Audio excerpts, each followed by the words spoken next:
Habari gani mwana Keo TV, kama ni mara yako ya kwanza tafadhali subscribe na turn notification. Karibu katika ulimwengu wa siasa. Jina langu ni Diwa Keo TV. Godbless EJ Lema ametetea rangi za upinde hizi hapa, akisema kwamba rangi hizo haziwezi kuashiria kwamba kuna ushoga.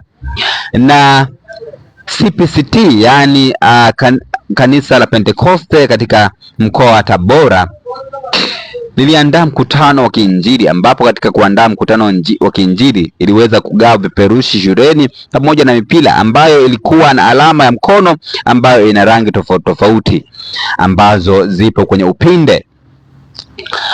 Lakini mkuu wa mkoa wa Tabora akapiga marufuku mkutano huo kwa madai kwamba ina viashiria vya ushoga.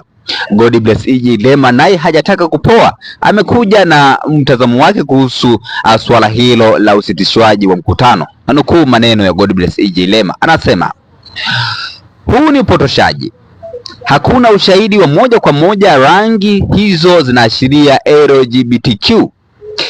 Hizi ni rangi za kawaida zinazotumika kila siku katika elimu, sanaa na ubunifu.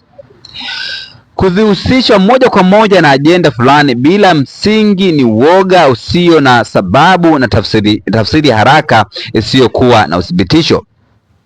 Rangi za LGBTQ zina utambulisho wake maalum kupitia rainbow flag yenye mpangilio unaojulikana kama red, orange, yellow, green, blue, purple, kama nilivyoonyesha katika picha hapa. Hizi unazoona ni ubunifu wa kawaida kabisa katika rangi za watoto au michoro ya kijamii. Kinachokera zaidi ni kuona imani ya Kikristo ikidhalilishwa kwa matumizi kwa maamuzi ya haraka yasiyo na mantiki. Kuzuia mkutano wa kiinjili kwa sababu ya rangi ni kuonesha udhaifu wa kufikiri na kuipa hofu nafasi ya kuongoza badala ya ukweli. Tuache kudhoofisha na kudhalilisha imani yetu kwa maamuzi ya papara.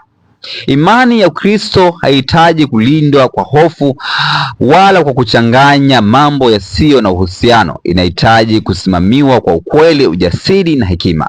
Serikali inafanya udhalilishaji mkubwa dhidi ya imani ya Kristo, na kwa viongozi wa dini maamuzi ya kuomba radhi bila kuchambua kwa kina yanaweza kuleta picha ya kukosa msimamo na kuendeleza zaidi kudhalilisha kanisa. Kanisa lina wajibu wa kusimama imara katika ukweli, si kuyumbishwa na tafsiri zisizo za msingi. Kazi ya